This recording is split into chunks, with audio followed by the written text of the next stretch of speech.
What's good, everybody? Welcome back to another East of Stratford podcast. We got Vishnu with us. What up, dude? What's up, man? How are you?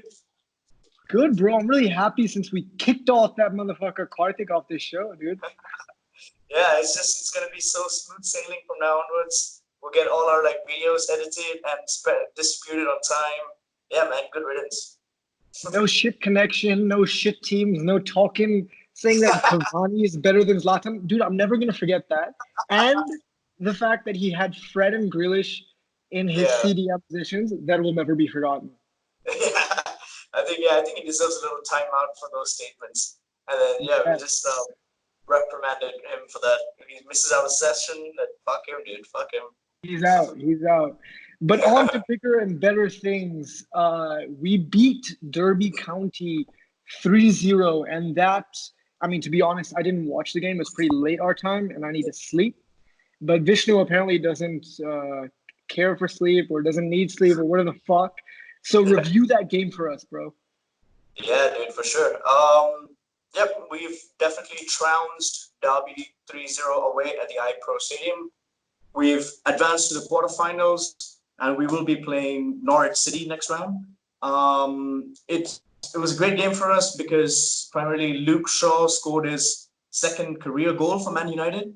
That's and crazy. Great time for him to get it as well. Yeah, because he's been in the team forever as well. So it's good for him. He said it'll be like the start to many more. So hopefully that keeps him going for a bit. But didn't it touch Jesse Lingard? Is that like what is the rule there? No, so I think you can claim it because it was still going.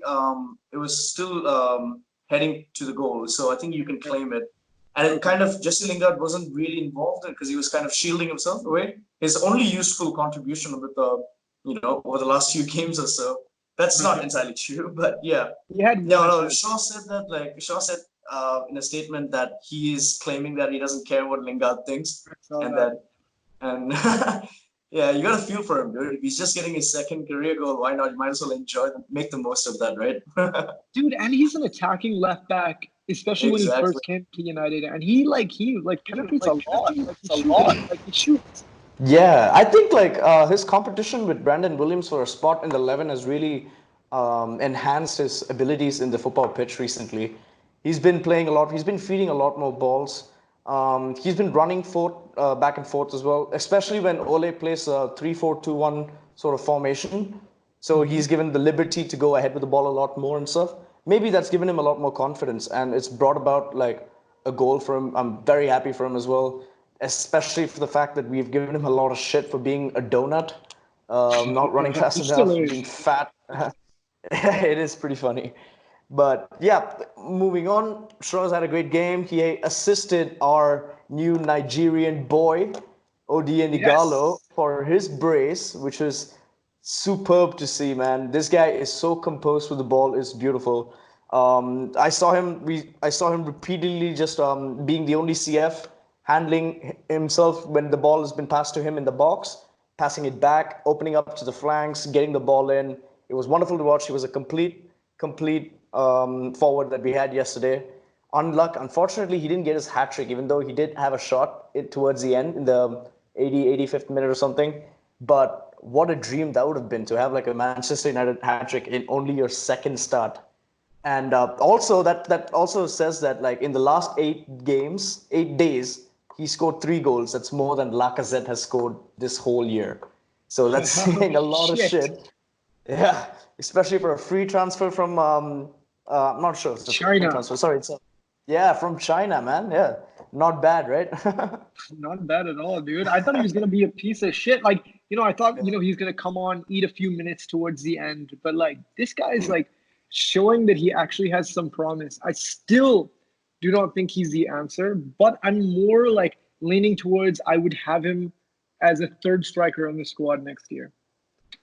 Yeah, for sure. I think, and you have to give credit to Ole's just tactical genius in this as well. He's installed confidence in this guy who was long and forgotten. He played for Watford previously. That's the only time he's played in the Premier League before. And yeah, it's nice to see that even we do have some backup strength on the bench as well. I agree with you. I don't think he is good enough to be our first three because when Rashford comes back, obviously he will lose a spot. Yeah, but in the meantime, it's a great injury cover for him. He's done Yeah. well. Glad for him, dude. Good for him. No, I think he's proving that like he's better than we thought. And it wasn't just like some super last ditch. And even in Ollie's post-game press conference, he was talking about Yeah. like we need a striker like that to play in different Yeah. ways. And if we weren't going to get Haaland, who's a little bit more like that, Yeah. at least we got somebody. Dude, if we didn't have Ighalo, like Yeah. who would have played this game if Martial was out? Like nobody. It Yeah. would have been Dan James and Mason Greenwood, and with Mata in Yeah. behind them. Like that's not. At least we have someone who is gonna pounce in the box. Absolutely, dude. Yeah, agreed, 100%. But our reserve team and under 19 are not doing too bad either. James Garner's amongst the goals lately, so he's been doing well. But Yeah, yeah, he's the agreed, center. absolutely. Yeah, so we can't have that. We wouldn't have had that option. So yeah, it's a great thing that we got him last minute, especially with the antiques that Ed Woodward pulled. Yeah, So why not? Like if he must be happily relaxing in his seat right now and been like, you know what? Thank fuck that worked. yeah, dude. Or else he would have got so much shit. But like, let's think about the transfers just really quickly to go on a diver. Okay. Igalo so far successful. Harry Maguire successful as fuck. I Brilliant. think like he's so underrated. People are saying, oh, he's not scoring as much. He's like changed the mentality of our team. Bruno Yeah. Fernandes, obviously. Aaron Wan-Bissaka, obviously. Like he needs to improve his attacking, but amazing signing. And Dan James, like you know what I think about Dan James. But like I couldn't say that's not a successful. So under Ollie, we are getting good players that are staying in the team and will likely like be here for the next few years. So don't you think that's Yeah. like such a big positive for us? It really is because since Maguire and Wan-Bissaka have been unstoppable this season. They've done Yeah. really well for first time by first season for Man United. So it's good to see they're holding fort as well. These two guys have been really good. That it's inspired the other defenders to perform the same level as we have. I think nine unbeaten games now, and Yeah. we've had 7 of those have been clean sheets. We've won 6 of them. We've scored a bit, I think like 22 goals and 21 goals and just conceded 2. So that is just, yeah, I think that just sums it up perfectly on how good our like defensive buys have been. Yeah, we did talk about it in our little session where we discuss our potential teams next year. I don't think, honestly, if this is how we're going, I don't think we need a Koulibaly anymore. No, we don't. Yeah, That was a because mistake by us. yeah, I think we jumped the gun a bit too much, too early. I think Lindelof is doing a great job as well. Bailly is batshit crazy, but he's I still just hope like, he stays fit, dude. I just yeah, hope he stays fit because that's absolutely, his biggest issue. Even with Luke Shaw, like I'm just always so scared that something's gonna happen and he's out, yeah.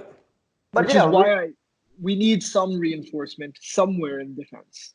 definitely, dude. Like, see, again, we're talking about Derby here. He's scored well, but it is against Derby County. They're in the Yeah, championship, and yeah, so you can't really compare it. Like we've been throwing him a lot of shade lately as well, but I think he's come good in the last few games or so. So who knows, man? We'll have to wait and see. I think it's too early to make a call about Luke Shaw's yet. But yeah, I agree. I think we do have to look at other reinforcements. yeah, dude. And I think Derby, they made changes as well. I heard they didn't even play their starting lineup that they played against Yeah, Sheffield Wednesday on the weekend. yeah, So again, and we played a pretty strong team. Fred, Scott McTominay, and Harry Maguire would have played if it wasn't for his little ankle injury. So I yeah, think we shouldn't get too 9 games unbeaten because we deserve to get beaten against Everton. yeah. But it is a decent run, which hopefully will build confidence. And I think we should just touch on really quickly. You're a bigger Waza fan than I am, so I'll let you talk about his return. Man, I was just gonna like open up on this because like our last podcast we were talking about you were talking about how fat he's become and he's not good enough and stuff. You should have He is watched him that. play yesterday, man. He was like a quarterback. Like if he was in the NFL, he'd be a top class quarterback. He was feeding his ball so well. Like he was playing almost in like a defensive midfield position, but He you could was. also see him. You could see him in the attacking third a lot more. His free kicks are still great. Yeah. Romero's did save one like at the edge of it. Like it would have been honestly, I would just wanted that to go in. It would have been like it would have been a blessing in disguise. Like I wouldn't have minded that at all. He deserved that goal. He played really well. You could see. I think in the first half when McTominay had the ball in the right wing as well, he made this like brilliant sliding tackle. So he's pulling his weight. Not bad for a 34-year-old Shrek-looking motherfucker, isn't he? Yeah, dude. And I just want to say, like, he's one of my favorite players of all time. Like, I love Wayne Rooney. I just feel like he could have given us like 2 more years at the very top if he just like put a little bit more effort in. He could have Yeah. been that guy to really help us transition out of Ferguson, but he also Yeah. lost his way. So that was my point. I still think Yeah. he's one of the best players in our club history. But yes, Wayne Rooney came back. He nearly scored. Yeah. Speaking of English center forwards, it's been in the news recently, Vishnu. Harry Kane is linked with Manchester United again. Yeah. What's happening? Do you think he be a fit? Would you like him in the team? Is he too injured? Go for it. I think any Premier League team would be lucky to have Harry Kane in their sides. He is a leader as well, so he can command that front attacking 3 or 4 if need be. How old is he? I think he's 31, 32. I No, think, no, I'm he's not sure. younger. He's Oh, in his yeah? like 27 age. Let me just check real quick. You continue. Yeah. So Harry Kane, obviously, I think there's been a little falling out with obviously wherever Jose Mourinho goes, he is toxic. He is going to destroy careers. He is not going to get you anywhere to the top. You saw them He's lose taking to them back 2 years. I love it. you said like you just saw them lose to Norwich on penalties. Four So games in a row losing. 4 games in a And row. they've all been shit teams except for Chelsea. And he had like they've been lower. But they were getting fucked by Norwich, apparently. I Yeah. didn't watch the game, but they were Yeah. getting like it looked like Norwich was the better team. By the way, he's 26. I just Okay. checked. Yeah. So I think he still got it. Like he can still command the team for 3, 4 more years. He could still be a top class striker. I know for a fact that everyone at the start of the season picks Harry Kane in their fantasy Premier League teams. He does score a lot of goals if he stays fit. That is one of the concerns as well. I think you can address that a little bit better. Yeah, I would love to get Harry Kane in the side as well. It might be a very very hefty price tag though, and I don't think Jose is just going to let him go so easily, just to spite Man United. So yeah, I think that even if we do get him, we might not get him for anything less than 100 mil, which is troublesome because it does kind of hinder our plans to get other transfers that are more important, like a right winger, like another probably center midfield position if Pogba leaves. Yeah, I'd love to have him on my side. Absolutely, man. But it looks very unlikely. Yeah, I think he's the best. Right now, he's probably not the best, but right the second or the third best. Maybe Lewandowski is better than him. But when Harry Kane shoots, it's on target and it's powerful Yeah, as fuck. His yeah, positioning is amazing. But dude, he just keeps getting injured every year. It's 2 months out, and he was even injured at the start of this year. And to spend he's gone. 100, it'll be 150, dude, with Daniel Yeah, Levy and Mourinho, yeah, and to sell to a rival and Manchester United. Like, yeah, I don't, like you said, I would love Harry Kane. Like, I would absolutely love him. He would be such an upgrade to our team. But I would rather, update our right winger and center mid, like you said. You yeah, know, center forward, I feel like we can bring in yeah, somebody like an Ighalo and be okay and competitive for the next year. But if Harry Kane proves he can be injury free for another year, next year we could easily come in for him. He's still only be 27, dude. Like that's still like a prime age to come get him. So I think, yeah. like you were saying, Harry Kane would be amazing. He'd be in any team in the world except for what's it called, Bayern Munich.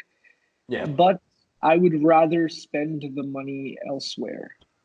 Yeah, dude, for sure. I agree there too. And honestly, I don't think a lot of Premier League teams are going to go for him either. So if he is looking for an exit, it might be outside the Premier League, or it'll be because we can, Man United are looking to rebuild their team, so there's a good possibility that that might happen. But yeah, apart from that, I don't see anywhere else that he can go. Maybe Arsenal, but then they have to get good money for Aubameyang What and about Chelsea? replace him. But yeah, for a fact, I know for a fact that Harry Kane will not go to any other London club. Really? So that's there as well. Of course, man, it's a loyalty thing, isn't it? Arsenal, Chelsea, Tottenham. That's true. But I feel like Chelsea could really use him. Like if he went to Chelsea, that would make them fucking Yeah, crazy, dude. Like that yeah, would be an insane squad.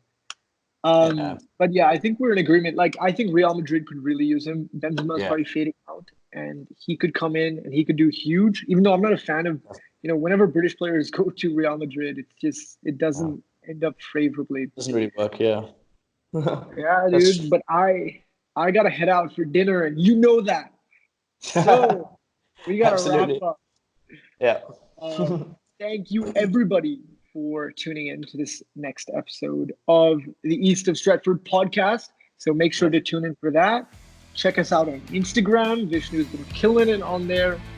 And yeah, follow us on all social platforms. And thank you for tuning in. See you guys in the next one. See you guys.